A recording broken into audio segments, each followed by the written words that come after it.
Good morning students. मैं विकास शर्मा और हम लोग पढ़ रहे थे राजनीति विज्ञान। प्यारे बच्चों, पिछली क्लास में हमने सत्ता के बारे में, इसकी परिभाषाओं के बारे में पढ़ा था। हमने पढ़ा था रॉबर्ट बायरस्टेड की परिभाषा, हमने पढ़ी थी हेनरी फेयोल की परिभाषा। हमने जाना था कि सत्ता क्या है क्या नहीं है। आज की इस क्लास में हम पढ़ेंगे सत्ता पालन के आधार के बारे में। आइए पढ़ते हैं। सत्ता के बारे में एक महत्वपूर्ण प्रश्न यह है कि व्यक्ति सत्ता का पालन क्यों करते हैं।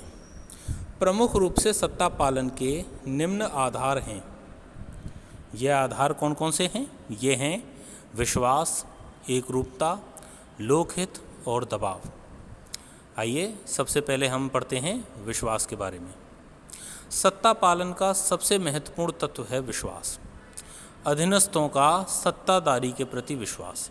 यह विश्वास जितना गहरा होगा, सत्ताधारी के आदेशों की पालना उतनी ही सरलता से होगी।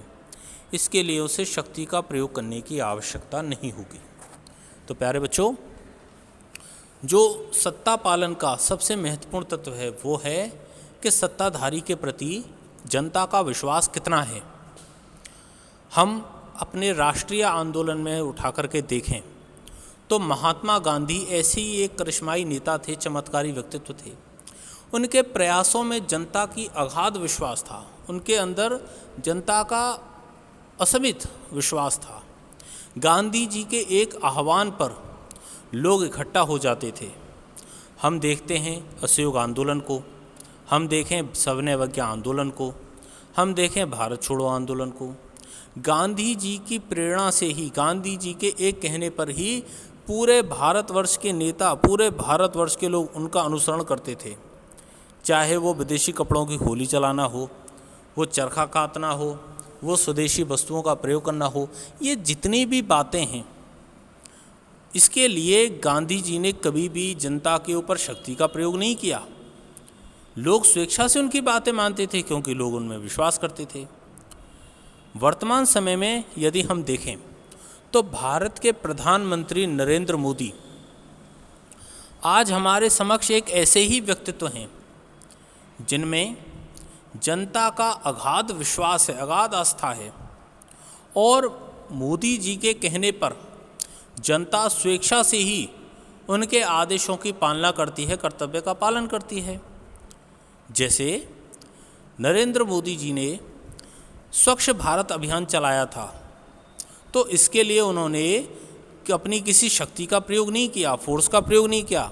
लोगों ने स्वेच्छा से ही स्वच्छ भारत अभियान का स्वागत किया है, इसमें पार्टिसिपेट किया है, और आज हम अपने चारों तरफ जो साफ सफाई देखते हैं, ये बताता है कि नरेंद्र मोदी के प्रति जनता का अगाध विश्वास कितना है। तो जनता नरेंद्र मोदी के शासन में विश्वास करती है, उनमें विश्वास करती है, और उनके आदेशों की पालना स्वेच्छा से करती है और बड़ी सरलता से करती है। ये क्या है? विश्वास का उदाहरण। आइए अब हम दूसरे उदाहरण को पढ़ते हैं। ये है एकरूपता। विचारों और आदर्शों की एकरूपता भी सत्ता का महत्वपूर्ण आधार होता है। वैचारिक एकरूपता स्वतः ही आज्ञा पालन की स्थिति को पैदा करती है। इसी कारण राज्य व्यवस्थाएं उदारवाद, समाजवाद आदि विचारधाराओं का सहारा लेती हैं। देखिए, एक है एकरूपता। एकरूपता किसमें हो? आपके विचारों और आदर्शों में एकरूपता होनी चाहिए। जो भी सरकार चल रही है, उस सरकार की एक निश्चित विचारधारा होती है। वह अपने कार्यों में, अपनी नीतियों में उसी विचारधारा का अनुसरण करती है, और जनता जब उस विचारधारा को स्वीकार कर लेती है तो वह सहज ही उस विचारधारा का अनुसरण करने लग जाती है और उस सत्ताधारी का आदेशों का पालन करती है।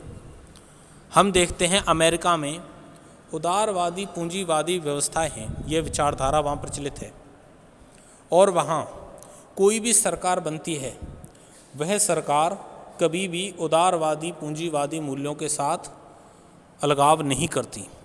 तो ऐसे में लोग वहाँ की सरकारों का उनके आदेशों का पालन करते हैं, क्योंकि हर सरकार उदारवादी विचारधारा को फॉलो करती है, उनको मानती है। चीन में हम देखते हैं, चीन में है साम्यवादी शासन, साम्यवादी सरकार। वहाँ साम्यवादी विचारधारा प्रचलित है, इसीलिए वहाँ की सरकार के आदेशों का पालन होता है, क्योंकि जनता उस विचारधारा को स्वीकार करती है। भारत में विचारधाराओं का बड़ा अलगाव है। भारत में एक तरफ कांग्रेस है जो अपने आप को उदारवादी विचारधारा का प्रतिनिधि मानती है, दूसरी तरफ है हमारे भारतीय जनता पार्टी, जिनकी अपनी एक विचारधारा है, जिसे प्राय हिंदूवाद की, हिंदू राष्ट्रवाद की विचारधारा कहा जाता है। तो आज आप देखें कि धर्मनिरपेक्षता पर, उदारवाद पर जो कांग्रेस की विचारधारा थी, उसमें एक साथ इतने विचार आकर के जुड़ गए कि वह एक जंजाल बन गई। और हुआ क्या कि कांग्रेस के मत को, उनकी विचारधारा को जनता ने रिजेक्ट कर दिया, क्योंकि उनके विचारों में एक रूपता नहीं रही। आप देखते हैं कि कांग्रेस में ऐसा होता है कि कोई नेता कुछ कह रहा होता है, दूसरा कुछ और कह रहा होता है। अभी हम देखते हैं कि राम मंदिर मामले को लेकर के जहां एक तरफ राहुल गांधी, प्रियंका गांधी ट्वीट कर रहे हैं कि राजीव गांधी ने सबसे पहले राम मंदिर का ताला खुलवाया था, राम हमारे अगाध विश्वास हैं, वहीं कांग्रेस पार्टी के ही कपिल सिब्बल ने स्टेटमेंट दिया था कि यदि 5 अगस्त को राम मंदिर का भूमि पूजन होता है तो मैं आत्महत्या कर लूँगा। इस तरह के भी स्टेटमेंट चले थे। और राम मंदिर का जो मूवमेंट चला, जिस समय आंदोलन चल रहा था, सुप्रीम कोर्ट में लड़ाई हो रही थी, दूसरे पक्ष की तरफ से सबसे ज़्यादा कांग्रेस के ही नेता वकील के रूप में वहाँ खड़े हुए थे। तो हम देखते हैं कि जो पार्टी कई विचारधाराओं का समूह बन जाती है, वह पार्टी कभी भी लंबे समय तक आगे नहीं जा पाती और लोग उसकी विचारधारा को रिजेक्ट कर देते हैं, क्योंकि उनमें एक रूपता नहीं रहती। तो प्यारे बच्चों, एक रूपता दूसरा आधार है जो कि सत्ता के पालन का आधार होता है। आइए अब हम चर्चा करते हैं सत्ता पालन के एक तीसरे आधार के बारे में, और ये है लोकहित। लोकहित, जनता का हित। लोक कल्याण भी सत्ता का महत्वपूर्ण आधार है। हम राज्य के अधिकांश कानूनों की पालना केवल दंड शक्ति के दबाव में नहीं करते, अपितु इसलिए करते हैं कि वे लोकहित को बढ़ावा देते हैं, जैसे टैक्स जमा करवाना, यातायात के नियमों का पालन करना आदि। तो तीसरा जो आधार है बच्चों, वो क्या है? लोकहित। जब भी सरकार नागरिकों के लिए कानून बनाती है तो समाज का एक छोटा सा सूक्ष्म वर्ग होता है जो सरकार के बनाए हर कानून का विरोध करने लग जाता है। चाहे वह भी हम देखें, चाहे वो जीएसटी का मामला हो, 3 तलाक का मामला हो, कोई सा भी मामला हम उठा लें, नोटबंदी का मामला हो, तो सभी मामलों में हम देखें तो समाज का एक छोटा सा तबका होता है जो कि हर बात पर विरोध करने लग जाता है। लेकिन यह केवल एक छोटे से वर्ग की सोच है। समाज का जो अधिकांश वर्ग है, जो बहुसंख्यक वर्ग है, वो ये जानता है और ये मानता है कि सरकारें लोकहित के लिए ही कानून बनाती हैं। आज यातायात को लेकर के नियम है कि आप हेलमेट नहीं पहनते हो तो आप पे 500 रुपये का चालान है। अब आप इसको ये कहें कि साहब जनता के ऊपर ये तो बहुत बड़ा अत्याचार है। नहीं, ऐसा नहीं है। अधिकांश लोग ये मानते हैं कि हेलमेट पहनकर चलना उनकी स्वयं की सुरक्षा के लिए है और वो स्वयं इसको फॉलो करते हैं। टैक्स जमा करवाने के लिए सरकार नागरिकों से अपील करती है। जो लोग टैक्स जमा नहीं करते उनके ऊपर सारा इनकम टैक्स की कार्रवाई होती है। लेकिन सभी लोग इनकम टैक्स के डर से, इस दंड शक्ति से ही टैक्स जमा नहीं करवाते। कई लोग, ये बहुसंख्यक लोग ये मानते हैं कि टैक्स जमा करवाना जो लोक हित में है, जनता के कल्याण में है। सरकार टैक्स के पैसे से आवश्यक सुविधाएं, बिजली, पानी, सड़क, बांधों का निर्माण करना, सुरक्षा सामग्री के इंतजाम करना, ये सारी सुविधाएं इस टैक्स के पैसे से ही जुटाती है। अतः बहुसंख्यक लोग टैक्स स्वेच्छा से जमा करवाते हैं। तो इस प्रकार लोकहित जो है, लोकहित भी सत्ता के पालन का आधार है। आइए इसमें अब हम अगला उपाय पढ़ते हैं, वो है दबाव। अनेक बार दबाव एवं शक्ति का भी सत्ता पालन के लिए प्रयोग करना होता है। प्रत्येक व्यवस्था में कुछ लोग ऐसे होते हैं जिन पर सत्ता के अन्य आधारों का कम प्रभाव रहता है, जो दमन और दबाव की ही भाषा समझते हैं। बिल्कुल सही है। सभी लोग इतने समझदार नहीं होते, सभी लोग इतने भले नहीं होते कि वो दूसरों के, जनता के लोक हित कल्याण को समझ सकें, विचारधारा की एकरूपता को समझ सकें या नेता में विश्वास करते हों। समाज का ऐसा अल्पसंख्यक वर्ग होता है जिसकी प्रवृत्ति होती है कि वो हमेशा विरोध की परिस्थितियों में बने रहना चाहता है, वो हर बात का विरोध करना चाहता है। तो ऐसे अनर्गल बातों पर आरोप लगाने वाले या विरोध करने वाले, विद्रोह करने वाले, अराजकता फैलाने वाले तत्वों से कानून की पालना के लिए दबाव और शक्ति का भी प्रयोग किया जाता है। आप जानते हैं कि जब सरकार ने इस कोरोना महामारी से लड़ने के लिए लॉकडाउन की घोषणा करवाई थी, तो उसके बाद जहां 90-95% लोगों ने स्वेच्छा से लॉकडाउन का पालन किया, वहीं कुछ लोग ऐसे थे जो अभी भी सड़कों पर निकल रहे थे। तो ऐसे तत्वों से निपटने के लिए सरकार ने कठोर नीति अपनाई और आपने न्यूज़ चैनलों की फुटेज में देखा होगा कि किस प्रकार पुलिस वालों ने ऐसे लोगों पर ताबड़तोड़ लाठियां चलाई थीं, प्रताड़ित किया था, सड़कों पर मुर्गा बनाया था, दौड़ाया था और उनको घरों में रहने के लिए बाध्य किया था। हमारा राजस्थान में सबसे पहला जो कोरोना प्रभावित जिला बना वो भीलवाड़ा था। भीलवाड़ा को कोरोना मुक्त करने के लिए वहाँ के प्रशासन ने यह स्पष्ट घोषणा की थी कि घरों से बाहर निकलते ही गोली मार दी जाएगी। हालांकि ये एक केवल लोगों को डराने के लिए था, लेकिन फिर भी इस तरह की दबाव शक्ति का प्रयोग किया गया क्योंकि सभी लोग स्वेच्छा से सत्ता के आदेशों की पालना नहीं करते। तो प्यारे बच्चों, सत्ता पालन के आधार में हमने पढ़े हैं ये 4 आधार, जिनमें है विश्वास, एकरूपता, लोकहित और दबाव। अब हम पढ़ेंगे सत्ता के रूपों के बारे में। प्रसिद्ध समाज वैज्ञानिक मैक्स वेबर ने सत्ता के 3 रूप बताए हैं। और प्यारे बच्चों, मैक्स वेबर की एक किताब है जिसको आप नोट डाउन करेंगे। मैक्स वेबर की पुस्तक का नाम है इकोनॉमिक एंड सोशल ऑर्गेनाइजेशंस। एक बार मैं फिर रिपीट करता हूँ, इकोनॉमिक एंड सोशल ऑर्गेनाइजेशन, ये किताब है मैक्स वेबर की। ठीक है प्यारे बच्चों, इकोनॉमिक एंड सोशल ऑर्गेनाइजेशन। चलिए, मैक्स वेबर ने सत्ता के 3 रूप बताए हैं, परंपरागत सत्ता, करिश्माई सत्ता और कानूनी तर्कसंगत सत्ता। आइए सत्ता के इन तीनों रूपों के बारे में एक एक करके जानते हैं। सबसे पहले हम पढ़ेंगे परंपरागत सत्ता के बारे में। इस सत्ता का आधार परंपराएं एवं इतिहास होता है।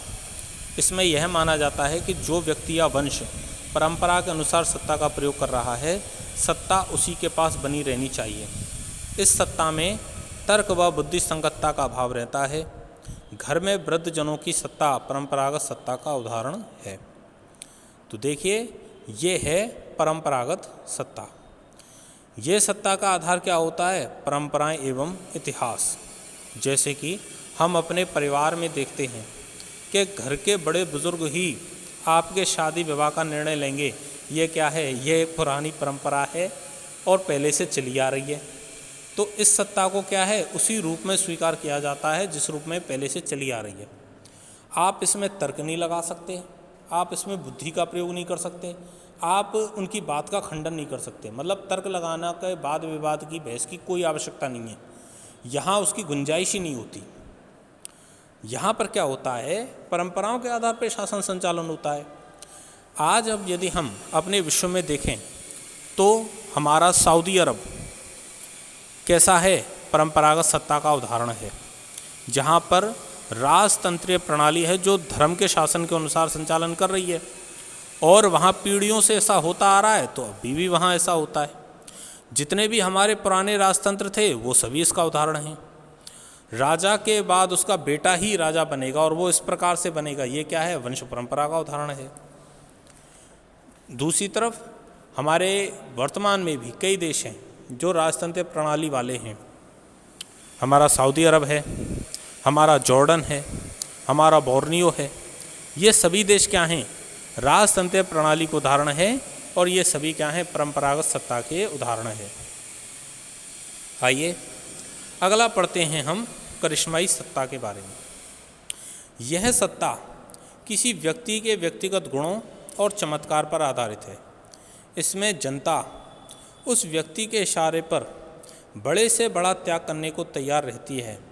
इसमें सत्ता का आधार भावनाएं होती हैं, जैसे महात्मा गांधी, पंडित नेहरू, इंदिरा गांधी, अटल बिहारी वाजपेयी सभी करिश्माई सत्ता के उदाहरण हैं। तो प्यारे बच्चों, दूसरा है करिश्माई सत्ता। ये जो करिश्माई सत्ता है ये किसी नेता के व्यक्तित्व पर, उसके गुणों पर आधारित होती है।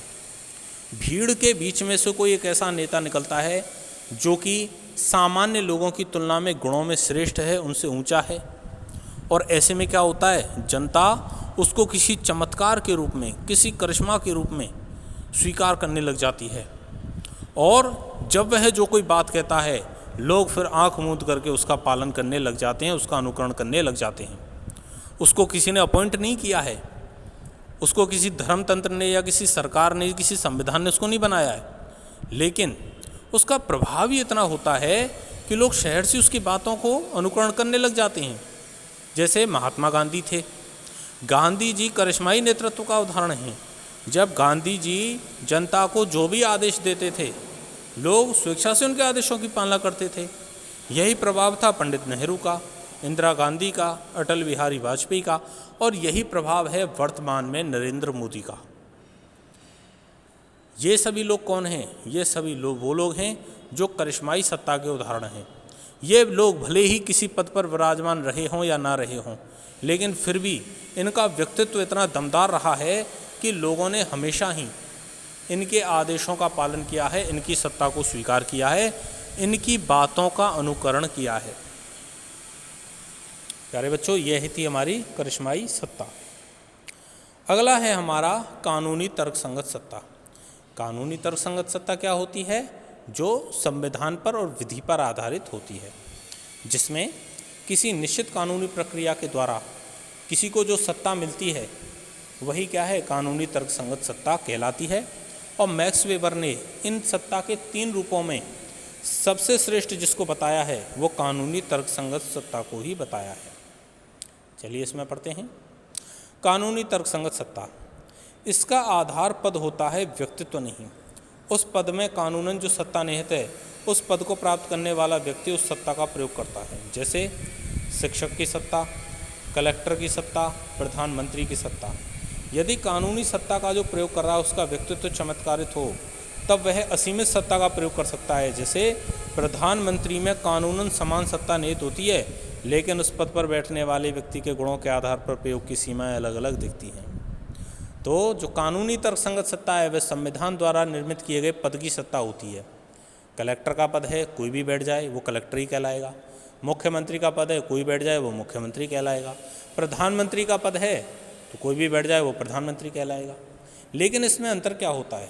अंतर ये होता है, ये प्रभाव पड़ता है कि उस पद पर बैठने वाला कितना करिश्माई या चमत्कारिक व्यक्तित्व का धनी है। इसी से कानूनी तर्कसंगत सत्ता के प्रभाव का निर्धारण होता है। जैसे प्रधानमंत्री के पद पर नरेंद्र मोदी विद्यमान हैं, उनका एक करिश्माई और चमत्कारिक व्यक्तित्व है, तो वो असीमित सत्ता का प्रयोग कर रहे हैं। वो एक आदेश दे देते हैं तो जनता उसी का पालन करती है। आज भी हम देख रहे हैं कि विदेशों में भी भारत के नाम का डंका बजा हुआ है। वो किस वजह से है? क्योंकि हमारे प्रधानमंत्री का व्यक्तित्व दमदार है। आज हमने पाकिस्तान को मुस्लिम देशों से ही अलग थलग कर दिया है, हमने उसको बिल्कुल पतन पे ला दिया है, और आज सारी दुनिया भारत के नेतृत्व को स्वीकार कर रही है। आज भी हम चीन को कड़ी टक्कर दे रहे हैं। तो ये सब किस लिए है? इस वजह से है क्योंकि भारत के प्रधानमंत्री के पद पर एक करिश्माई व्यक्तित्व का धनी बैठा हुआ है। अब यदि हम आज से 7 साल पहले चलें, जहां हम पाते हैं प्रधानमंत्री मनमोहन सिंह को, तो मनमोहन सिंह के कार्यकाल के समय पे प्रधानमंत्री का जो पद था वो बेहद कमज़ोर हो गया था। हम सभी जानते हैं कि 2014 चुनाव में जो कांग्रेस हारी, उसके हारने का सबसे बड़ा कारण ही यही था, प्रधानमंत्री का कमज़ोर व्यक्तित्व। और प्रधानमंत्री के कमज़ोर व्यक्तित्व के कारण ही विदेशों में भी भारत की साख गिर गई थी, और भारत की अंदरूनी कानून प्रणाली भी, कानून व्यवस्था भी बहुत ज़्यादा चरमरा गई थी, बहुत ज़्यादा व्यवस्थित हो गई थी। UPA 2 के शासनकाल में हम जिन घोटालों की झड़ी को देखते हैं वो घोटालों की झड़ी ही क्यों लगी? क्योंकि प्रधानमंत्री का व्यक्तित्व बहुत कमज़ोर था, उनका अपने मंत्रिमंडल पर ही नियंत्रण नहीं था। इस प्रकार हम देखते हैं कि कानूनी तर्कसंगत सत्ता तभी प्रभावी होती है जब उस सत्ता का प्रयोग करने वाला व्यक्ति करिश्माई नेतृत्व का, करिश्माई व्यक्तित्व का धनी होता है। आइए इसी में हम आगे पढ़ते हैं। वेबर ने यह स्वीकार किया कि इनमें से किसी प्रकार की सत्ता शुद्ध रूप में देखने को नहीं मिलती है। वो ये कहते हैं कि हर सत्ता में परंपरागत, करिश्माई और कानूनी तर्कसंगत सभी प्रकार के रूप आपस में देखने को मिल जाते हैं। इस प्रकार सत्ता के बिना सभ्य समाज की कल्पना नहीं की जा सकती, लेकिन प्रत्येक समाज सत्ता के ऊपर कुछ सीमाएं निर्धारित करता है जिससे कि सत्ता का मनमाना प्रयोग नहीं किया जा सके। सत्ता को देश के संवैधानिक कानूनों, वहाँ की संस्कृति, मूल्यों, परंपराओं, नैतिक अवधारणाओं आदि के सापेक्ष रहकर ही कार्य करना होता है। तो प्यारे बच्चों, कोई भी सत्ता हो वह सत्ता असीमित नहीं हो सकती, अनियंत्रित नहीं हो सकती। उस सत्ता के ऊपर कुछ ना कुछ नियंत्रण अवश्य ही होता है। जैसे देश के संवैधानिक कानूनों का, हमारे देश का संविधान है जिसमें ये स्पष्ट उल्लिखित है कि प्रधानमंत्री कौन से कार्य करेगा और कौन से कार्य नहीं करेगा, मुख्यमंत्री ये कार्य करेगा और ये कार्य नहीं करेगा। इसके अलावा उस देश की संस्कृति, मूल्य, परंपराएं, नैतिकता, ये सारी बातें ऐसी होती हैं जिनसे सत्ताधारी की शक्तियों पर नियंत्रण लगता है।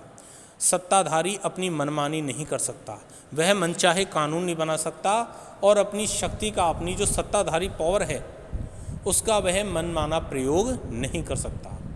प्यारे बच्चों, ये सारी चीज़ें सत्ताधारी को निरंकुश होने से, सत्ता का असीमित प्रयोग करने से रोकती हैं, सत्ता को सीमित और नियंत्रित रखने का कार्य करती हैं।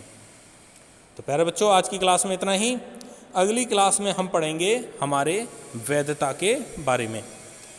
प्यारे बच्चों, जैसा कि हमने आपको बताया था कि चैप्टर के एंड में आपको इसके PDF नोट्स उपलब्ध करा दिए जाएंगे, लेकिन चैप्टर के बीच बीच में आपको जो भी बातें अतिरिक्त लिखाई जाती हैं, जैसे आज मैंने मैक्स वेबर की किताब का नाम लिखाया, तो जो भी बातें अतिरिक्त लिखी जा रही हैं इन सब को भी आप अपनी पाठ्य पुस्तक में या अलग से जो आपकी नोटबुक है उसमें आप लिखते चलेंगे।